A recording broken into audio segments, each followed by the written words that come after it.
Ah, bonjour à tous. Vous le savez si vous êtes habitués, et sinon je vous l'annonce. Nous avons pris l'habitude d'étudier de manière suivie le livre de la Genèse tous les 15 jours. Donc normalement, c'est aujourd'hui, et c'est aujourd'hui que je vous aurai parlé du chapitre 33 du livre de la Genèse, puisque nous en sommes au chapitre 33. Et donc je me suis engagé de bonne foi dans cette démarche, et je me suis très vite arrêté à cause d'une anomalie. Et c'est de cette anomalie que je voudrais vous parler. Alors, j'ai eu le tort, parce que ça m'a emmené loin, avant d'attaquer le chapitre 33, pour faire le lien, de relire la fin du chapitre 32, qu'on a étudié la dernière fois, et c'est Luc qui l'a fait, et je le relis donc pour que vous compreniez quelle a été ma démarche. À partir donc du verset 23 du chapitre 32 de la Genèse, il est dit, donc on parle de Jacob. Cette même nuit, il se leva, prit ses 2 femmes, ses 2 servantes, ses 11 enfants, et il passa le gué du Jacob.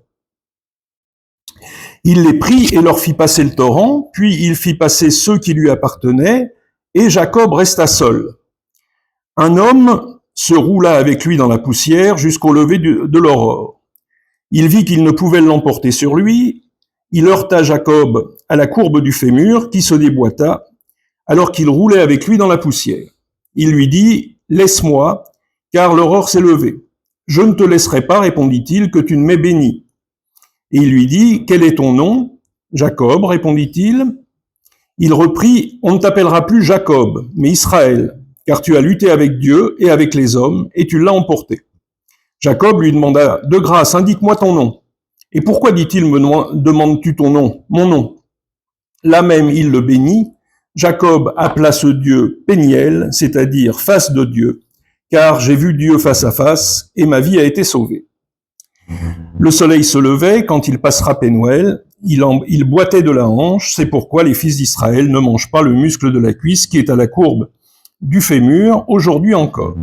Il avait en effet heurté Jacob à la courbe du fémur, au muscle de la cuisse. Une anomalie a attiré mon attention, qui tient au fait que la formule qui est utilisée au verset 29, « On ne t'appellera plus Jacob, mais Israël, car tu as lutté avec Dieu et avec les hommes et tu l'as emporté », c'est exactement la même formule qui avait été utilisée pour celui qui s'appelait à l'époque Abraham et qui est devenu Abraham. « On ne t'appellera plus Abraham, avait dit Dieu, parce que dorénavant tu seras Abraham, c'est-à-dire père d'un grand nombre. » Et là, on a la même chose avec Jacob, à qui on dit, on ne t'appellera plus Jacob, mais on t'appellera Israël, parce que tu as lutté avec Dieu. Là aussi, il y a un jeu de mots. Et pourtant, c'est pas ce qui se produit. Autant, si vous y prêtez attention, vous constaterez que plus jamais, celui qui est devenu Abraham n'a été appelé Abraham, autant Jacob continue d'être appelé Jacob, y compris par Dieu. Quand Dieu se présente à Moïse, il lui dit « Je suis le Dieu de tes pères, Abraham, Isaac et Jacob. » Alors, la logique aurait voulu soit que, et encore une fois, il s'agit de Dieu lui-même, la logique aurait voulu soit d'utiliser les anciens noms, donc ça aurait donné « Je suis le Dieu de tes pères, Abraham, Isaac et Jacob », soit d'utiliser les nouveaux noms, et à ce moment-là, c'est Abraham, Isaac et Israël. Et alors, je sais ce que vous pensez, je m'attache à des détails et je trouve des difficultés là où il ne devrait pas y en avoir. ça mérite quand même d'y réfléchir.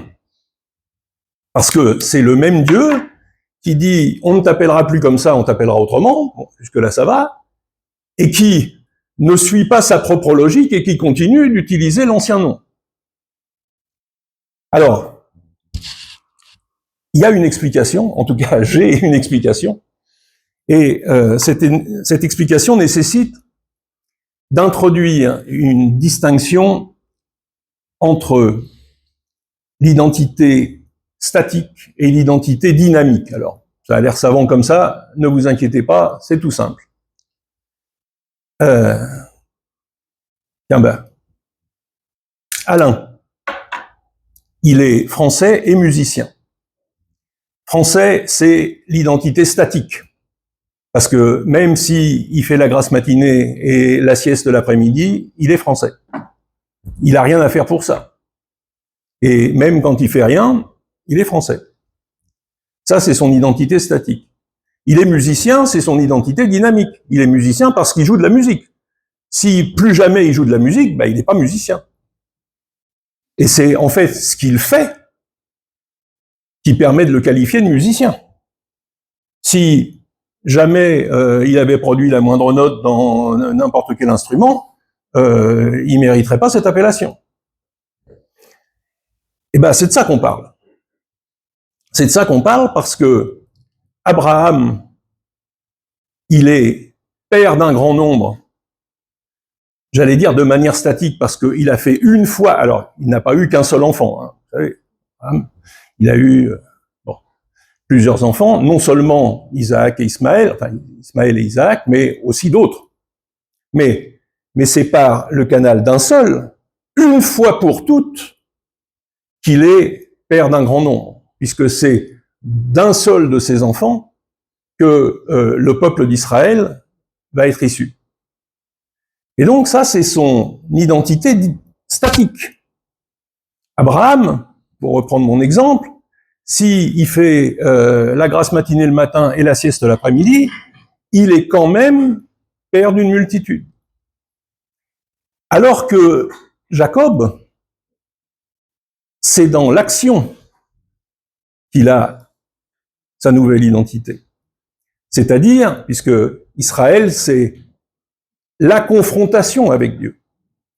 Et donc, c'est dans la confrontation, dans l'action, que, et donc, à chaque fois qu'il sera dans l'action, et donc dans la confrontation avec Dieu, il méritera cette identité d'Israël, mais encore une fois, son identité n'est affectée que par l'action qu'il mène, alors j'allais dire le combat, en tout cas la confrontation avec Dieu, et ça laisse subsister son autre identité, c'est-à-dire son identité première. Alors pourquoi est-ce que je dis ça? Parce que ça nous rend... Alors, c'est pas toujours facile de trouver des correspondances avec ce qui nous concerne, mais là, en l'occurrence, la correspondance, elle est immédiate. C'est que être chrétien, ça n'est pas une identité statique, c'est une identité dynamique. On n'est pas chrétien parce que on a cette étiquette-là, y compris en ayant une fois fait un geste qui éventuellement peut s'identifier au baptême. Ça y est, j'ai ma carte du parti, et donc jusqu'à ma mort, c'est-à-dire tant que je ne résilie pas le contrat, et ben le contrat se renouvelle comme un abonnement SFR. C'est pas ça être chrétien. On est chrétien comme Jacob et Israël, c'est-à-dire aussi longtemps et aussi souvent qu'on se confronte à Dieu. Et donc c'est dans cette confrontation qu'on mérite, entre guillemets, alors faut mettre des guillemets à chaque fois qu'on parle de mérite, parce qu'on n'a pas de mérite, mais en tout cas, on peut être reconnu comme chrétien. Je rappelle que chrétien, c'est un sobriquet, parce que les premiers disciples parlaient tellement du Christ que ce sont les autres qui les ont affublés de ce sobriquet en disant vous avez que le mot Christ à la bouche, donc vous êtes chrétien. C'est seulement comme ça qu'on a une nouvelle identité, parce que c'est une identité dynamique. Alors, je vais pas dire la preuve, mais ce qui rend les choses visibles, parce que là, on est sur un récit très très ancien, et il se reproduit la même chose avec Pierre.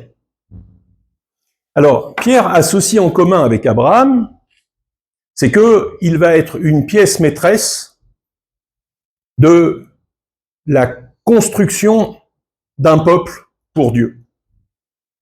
Abraham, c'est ça.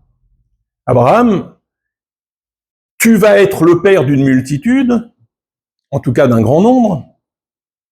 Ça veut dire, tu vas être placé à l'épicentre de ce projet de Dieu qui consiste à s'acquérir un peuple.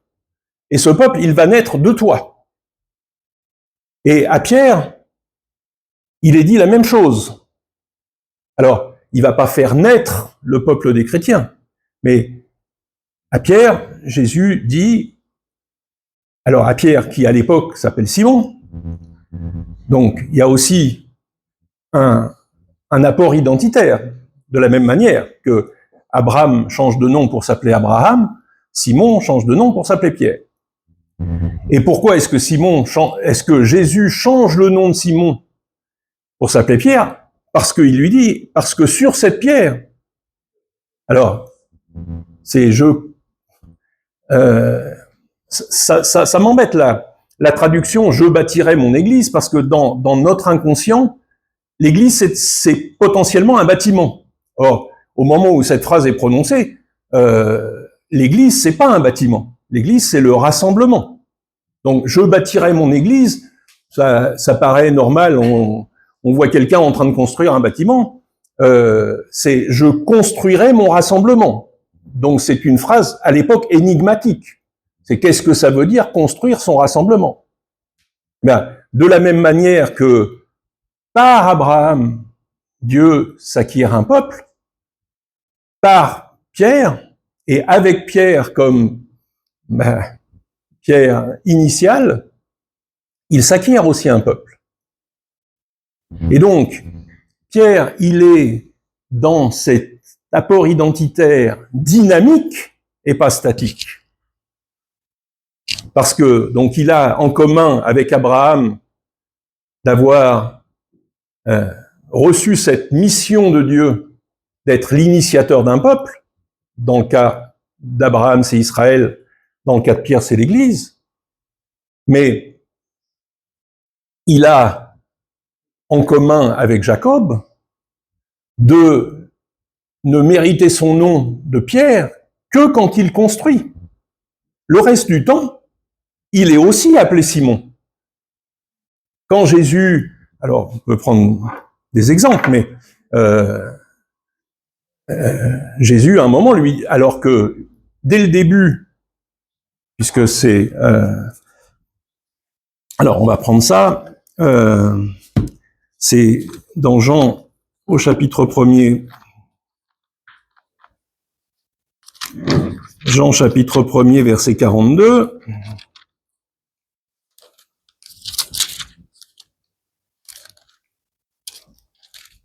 Alors, Jean chapitre 1er, verset 42, Jésus lui dit, « Tu es Simon, fils de Jean, tu seras appelé Képhas. » Ça c'est...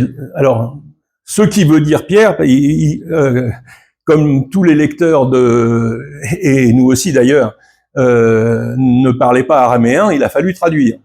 Parce que Képhas, c'est pierre, c'est caillou, mais en araméen. Donc, comme tout le monde comprend pas, le texte prend la peine de traduire. Donc, il lui dit ça, mais alors, dans Matthieu au chapitre 17, Matthieu 17, 25,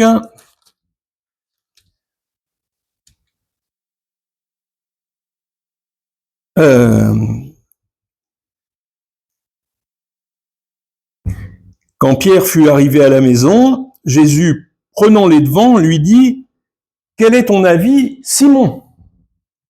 C'est-à-dire, Jésus, et c'est pour ça, enfin, je me suis, j'allais dire, donné la peine de fournir cette explication, c'est que ça ne doit pas nous apparaître comme une anomalie, le fait que Jésus, qui dès le départ dit à Simon, à partir de maintenant, tu vas t'appeler Képhas, c'est-à-dire Pierre, eh bien, quand il s'adresse à lui, il l'appelle aussi Simon. Parce que on n'est pas dans le cas, on est dans le cadre d'une identité dynamique, donc c'est pas une identité qui chasse l'autre.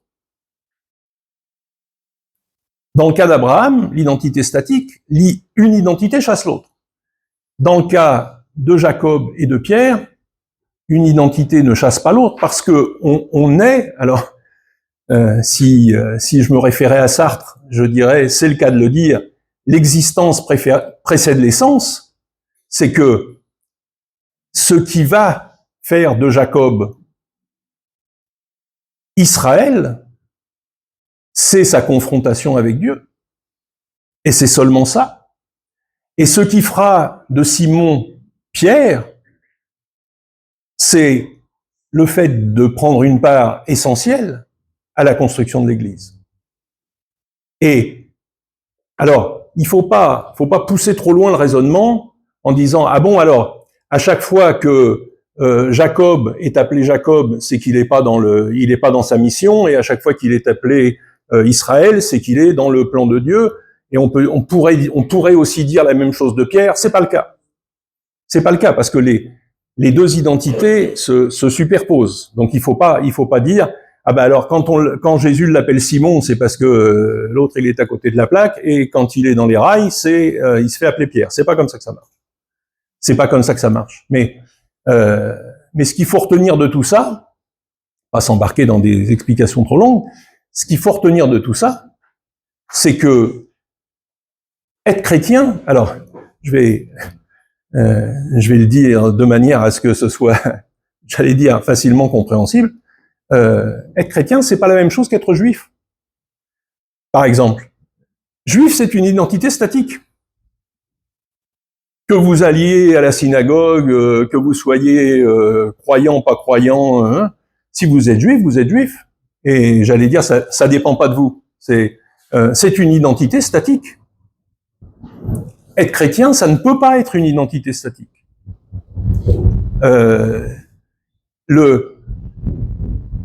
La notion de chrétien non pratiquant, alors, encore une fois, c'est pas aller à l'église qui compte, c'est pas ça. Mais c'est manifester son statut de disciple du Christ, ça oui, ça a un sens. Nous sommes disciples du Christ si nous nous comportons comme tels. Et sinon, être chrétien, ça ne peut pas être, même si beaucoup de gens malheureusement le pensent, être chrétien, ça ne peut pas être une identité statique. Ça peut pas être une étiquette. C'est forcément parce qu'on fait qu'on est chrétien. Comme c'est parce qu'il fait que Jacob et Israël, c'est parce qu'il fait que Simon et Pierre, c'est parce que je fais que je suis disciple du Christ ou pas. Et évidemment, puisqu'il s'agit d'une identité dynamique et pas d'une identité statique, une identité ne chasse pas l'autre. Je suis toujours moi. D'ailleurs, on sait à quel point, alors si c'est pas votre cas, tant mieux pour vous, pour moi ça l'est, moi je sais à quel point, de temps en temps, trop souvent, je ne suis pas chrétien, c'est-à-dire je n'agis pas ou je ne réagis pas comme un disciple du Christ. Et je ne mérite ce nom, encore une fois, mérite avec des guillemets, hein, pas le dire 10 fois, mais on ne mérite rien. Mais je ne peux prétendre à cette identité de chrétien que quand je suis dans l'accomplissement du projet que Dieu a pour moi. Comme, je vais pas remettre ça à chaque fois, mais comme Jacob, comme Pierre. Et donc, je vais pas revenir. Enfin, Luc nous a, pour ceux qui avaient la chance d'être là ou qui l'ont écouté en différé, Luc nous a parfaitement expliqué pourquoi, en fait, l'homme avec qui Jacob se bat, c'est le Christ. Parce que c'est assez énigmatique, puisqu'on parle d'un homme, c'est bien le mot homme qui est employé, il s'est battu avec un homme, et pourtant, le nom qui lui est donné, Israël, c'est celui qui s'est battu avec Dieu. Et puis, quand il s'agit d'écrire un poème sur le sujet, alors je vous le dis au passage, du coup, ça n'est ni un homme ni un Dieu, c'est un ange. On trouve ça dans Osée. Alors, Osée a écrit un poème à ce sujet-là. Osée, pas facile à trouver, mais il y en a pas 300 pages hein, chez Osée. Osée. Osée, chapitre 12. Chapitre 12, verset quoi? 5. Alors, le Seigneur a un procès avec Judas pour faire rendre compte à Jacob de sa conduite et le rétribuer selon ses actions. Dans le sein maternel, il a supplanté son frère.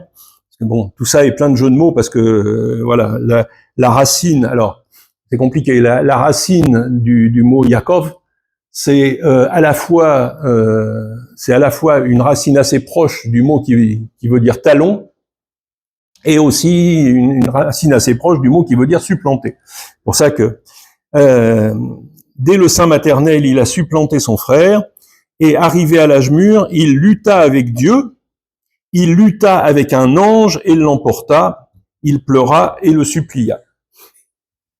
Pourquoi est-ce que cet adversaire de Jacob, on peut prétendre sans risque de se tromper que c'est le Christ lui-même, c'est que à chaque fois que le projet de Dieu, ou que l'accomplissement du projet de Dieu est menacé, c'est le Christ lui-même. Alors, bon, ça nous emmènerait trop loin, mais c'est parce que il est dans l'Apocalypse, on dit que il est le seul capable d'ouvrir les sceaux du livre. Bon, enfin, je m'embarque pas là-dedans, c'est assez technique, mais encore une fois, Dieu a un projet et tout ce qui menace ce projet, c'est du ressort du Christ. Alors je prends un exemple que vous connaissez dans Exode, par exemple. Exode chapitre 17, au début du chapitre 17.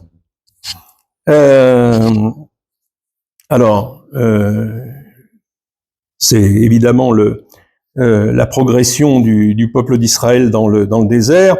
Le peuple eut soif, le peuple murmura contre Moïse, « Pourquoi donc nous avoir fait monter du pays d'Égypte pour nous laisser mourir de soif, moi, mes fils et mes troupeaux ?» Moïse cria au Seigneur, « Que dois-je faire pour ce peuple? Encore un peu, ils vont me lapider. » Le Seigneur dit à Moïse, « Passe devant le peuple, prends avec toi quelques anciens d'Israël, le bâton dont tu as frappé le fleuve, prends-le en main et va. Je vais me tenir devant toi, là sur le rocher en Horeb, tu frapperas le rocher, il en sortira de l'eau, et le peuple boira. » Moïse fit ainsi, aux yeux des anciens d'Israël, il appela ce lieu du nom de Massa et Mériba, qui veut dire épreuve et querelle, à cause de la querelle des fils d'Israël, et parce qu'ils mirent le Seigneur à l'épreuve en disant, « Le Seigneur est-il au milieu de nous, oui ou non ?» Alors je sais pas comment c'est traduit, « Le Seigneur est-il au milieu de nous, oui ou non ?» Bon, très bien. Là, le projet de Dieu par rapport au peuple qu'il s'est choisi, il est menacé. On va tous crever, les mecs. Et Dieu donne une solution pour que le peuple ne meure pas de soif, Moïse frappe le rocher. Et c'est... Alors, si on nous le disait pas, on l'aurait pas inventé, mais dans la première lettre aux Corinthiens, au chapitre 10, vous le savez aussi bien que moi, tous mangèrent la même nourriture spirituelle et tous burent le même breuvage spirituel, car ils buvaient un rocher spirituel qui les suivait. Ce rocher, c'était le Christ. On est dans le même schéma. Là, dans cet exemple-là, on va crever de soif. Donc le peuple que, soi-disant, Dieu s'est acquis, ben, ça va être vite vu, hein, il va être décimé. On va compter les cadavres réduits à l'état de parchemin parce qu'ils seront secs. Non. Il faut une intervention divine. Et l'intervention divine, c'est-à-dire celui qui va faire en sorte que l'épreuve soit surmontée et que le projet de Dieu se poursuive jusqu'à son accomplissement, c'est le Christ. Et c'est pareil pour Jacob. Jacob, alors je vais pas reprendre le texte, mais Jacob, il commence par dire à Dieu, attends, tu m'as promis, tu m'as fait des promesses, là, je vais rencontrer mon frère et il va me liquider, c'est pas comme ça que ça va s'accomplir, tes promesses. Et donc, puisque l'accomplissement des promesses de Dieu est menacé, celui qui va intervenir, effectivement, c'est le seul que la Bible appelle en même temps un homme et un Dieu. Tu t'es battu avec Dieu, alors que le texte dit, il s'est battu avec un homme. C'est à la fois un homme et Dieu. Et donc c'est le Christ. Alors, je n'ai pas pensé à prendre une montre, et j'aurais dû. Ce que je voudrais dire en conclusion, c'est que l'évolution de l'identité, et on est directement concerné, mais je commence par dire que le premier à être concerné, c'est Dieu lui-même. Alors, vous me direz, ça m'étonnerait, puisque on sait que Dieu, c'est le même hier, aujourd'hui, hein, y compris dans son identité. Donc on voit mal comment... mais sauf que, encore une fois, une identité ne chasse pas l'autre quand il s'agit d'identité dynamique. Et donc, Dieu, qui donne son nom à Moïse, comment je vais dire que tu t'appelles? Donc, ce mystère... alors, on prononce Yahweh faute de mieux parce qu'on a... parce qu'il faut bien le prononcer, donc il faut bien mettre des voyelles quelque part. Mais ce nom-là exprime quelque chose. Alors, c'est compliqué, au point que quand on le traduit dans certaines transpositions en grec de ce mot-là, on est obligé... Nous, les anciennes traductions bibliques disent l'Éternel, parce que ça exprime aussi cette notion de permanence. Et donc, quand on traduit en grec, le grec dit celui qui est, qui était et qui sera. C'est-à-dire celui qui est à la fois présent, passé et futur. Mais ce que ça exprime surtout, c'est... alors là, pour le coup, l'essence sans l'existence, c'est-à-dire que donc je suis, parce que si vous y réfléchissez, nous, humains, nous ne sommes que par notre interaction avec l'extérieur. Ça aussi, ça serait un peu long à développer. Mais Dieu, on va le dire comme ça, il n'a besoin de personne pour être. J'ai pas dit pour exister. Il n'a besoin de personne pour être. Et Yahweh, ça exprime ça aussi. Et pourtant,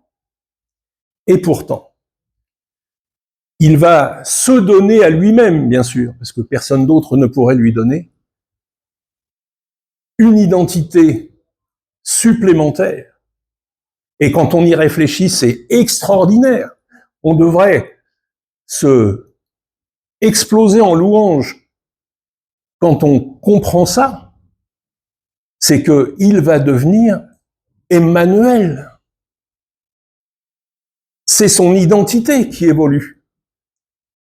C'est pas juste comme ça. Tiens, on va l'appeler machin, comme on aurait pu l'appeler Maurice. Non, c'est pas un nom comme ça qu'il se donne en l'air. C'est Dieu avec eux, Dieu avec nous. Pardon. C'est Dieu avec nous. Et c'est une identité dynamique parce que, eh bien, c'est la réalité de sa présence avec nous qui est en jeu. Et j'allais dire qui est en jeu de manière toujours renouvelée, c'est-à-dire que c'est pour ça qu'il dit à ses disciples, je suis avec vous, donc je suis Emmanuel, tous les jours, jusqu'à la fin du monde. C'est-à-dire jusqu'à la fin des temps, tant qu'il y a des temps, il renouvelle tous les jours sa présence avec nous. Et ça, c'est extraordinaire. C'est extraordinaire et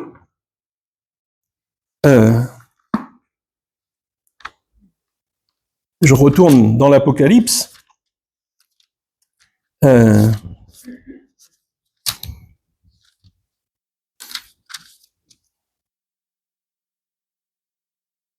21, Apocalypse 21, verset 5. Celui qui siège sur le trône dit, voici... Non, c'est pas ça. 21. Ah oui, 21, verset 3. J'entendis venant du trône une voix forte qui disait, voici la demeure de Dieu avec les hommes, il demeurera avec eux, ils seront ses peuples, et lui sera le Dieu qui est avec eux, mais il faudrait presque écrire ça sans espace entre les mots, parce que c'est son identité, c'est la même identité, c'est Emmanuel décliné. C'est-à-dire, je suis Yahweh, donc j'ai pas besoin de vous pour exister. Mais je vais très bien comme ça, merci. Contrairement à nous qui, lui, comme créateur et comme autosuffisant, Yahweh, ça exprime que il s'en sort très bien tout seul. Mais il choisit de se donner une identité dynamique en disant, je suis pas seulement ce Dieu autosuffisant, je suis Dieu avec vous. Et c'est pas, le fait qu'il décide que ça affecte son identité, que ce soit pour lui identitaire d'être avec nous. Il n'y a pas de mots. Et que ils disent, c'est comme ça tous les jours, jusqu'à la fin, alors jusqu'à la fin des temps. Mais quand il y aura plus de temps parce que le projet de Dieu se sera accompli, alors je serai toujours de manière identitaire Dieu avec eux. C'est-à-dire en permanence, jusqu'à son identité, en permanence avec nous. Et pour répondre à ça,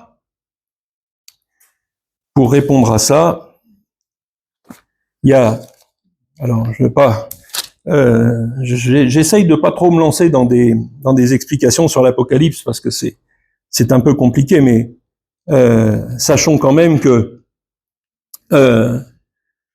pour répondre à ça, il mettra dans notre identité à nous la relation avec lui. Au vainqueur, je donnerai de la manne cachée, je lui donnerai une pierre blanche et gravé sur la pierre un eau nouveau que personne ne connaît sinon celui qui le reçoit. Moi, je vous avoue que j'avais peur, puisque l'Apocalypse parle d'une foule innombrable de gens. Très bien, plus il y en a, mieux c'est, plus on sera nombreux. Mais moi, être perdu au milieu d'une foule, ça m'a toujours foutu la trouille. Je trouve qu'il n'y a rien de plus anonyme. Eh ben là, pas du tout. Là, pas du tout. Bien sûr, il y a une foule. Bien sûr, le peuple de ceux que Dieu a sauvés, c'est innombrable. Mais, malgré ça, ou avec ça, il y a pour chacun un nom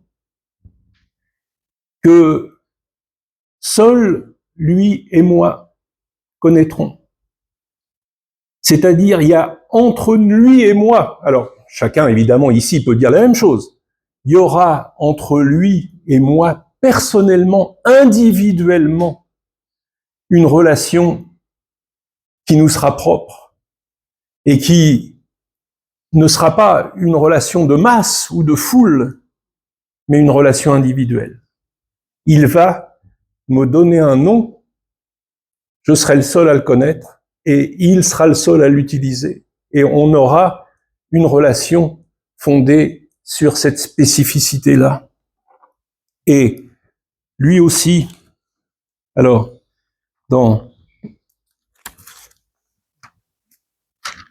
lui aussi prend, pour que cette relation soit vraiment spécifique. Alors, attendez, j'ai dit quoi? 3.12.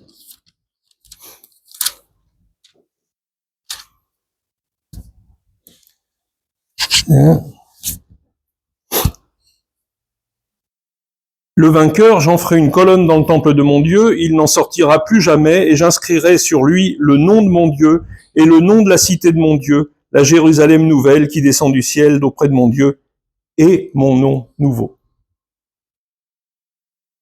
Lui aussi va affecter son identité avec la relation qui nous est propre. Les bras m'en tombent.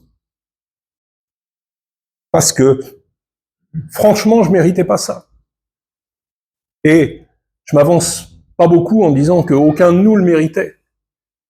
Il nous fait un cadeau inouï. Alors, bon, j'ai fini, rassurez-vous.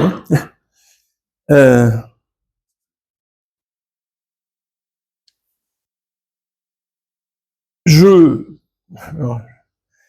ne donne évidemment de conseils à personne, mais moi je suis invité à vivre ça, c'est-à-dire à vivre cette double identité. Alors c'est rassurant quelque part de savoir que, encore une fois, on est dans une identité dynamique, donc une identité ne chasse pas l'autre. Je suis toujours moi. On n'est pas dans une secte. On n'est pas dans un mécanisme de déshumanisation. On est toujours qui on est. Et j'allais dire, il respecte ça. Mais en même temps, il nous change. On est à la fois le même et un autre. Il nous change et il fait de nous des porteurs de cette nouvelle identité, mais qui, encore une fois, est une identité dynamique, donc qui n'existe que par ce qu'on en fait, et qui n'est pas une étiquette. Vous venez de vous faire baptiser tous les deux.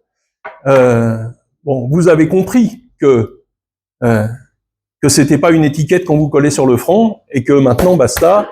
C'est ce que j'appelle la théologie du bocal, c'est-à-dire on vous a sorti de la rivière pourrie du monde et on vous a mis dans un bocal où vous allez tourner en rond jusqu'à la fin de vos jours. C'est pas ça. C'est pas ça.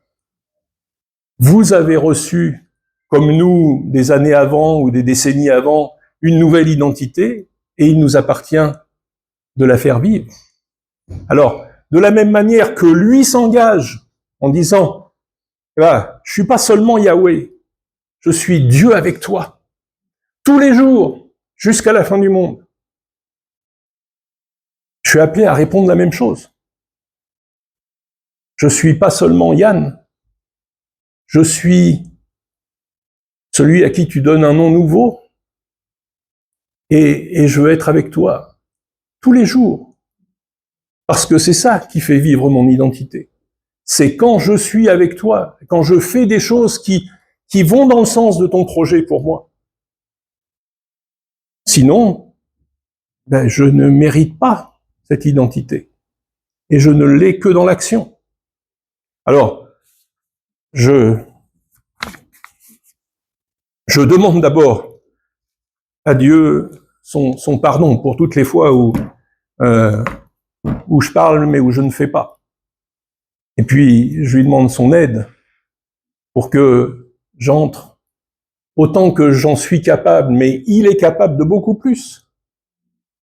Il est capable dans la confrontation, c'est-à-dire que parfois je vais ressortir blessé comme Jacob. C'est je me confronte à Dieu, je n'en sors pas indemne. Mais celui qui pensait pouvoir voler la bénédiction, parce que c'est ce qu'il a fait avec son frère, il a appris que la bénédiction, ça ne se vole pas, ça se conquiert. Il s'est battu toute la nuit en disant « Je te laisserai pas tant que tu m'auras pas béni ». C'est autre chose que de voler la bénédiction du Père au Fils aîné. Et nous ne pouvons pas voler la bénédiction de Dieu. Nous ne pouvons pas la mériter. Nous pouvons juste nous confronter à lui pour qu'il nous corrige et si c'est nécessaire pour qu'il nous blesse.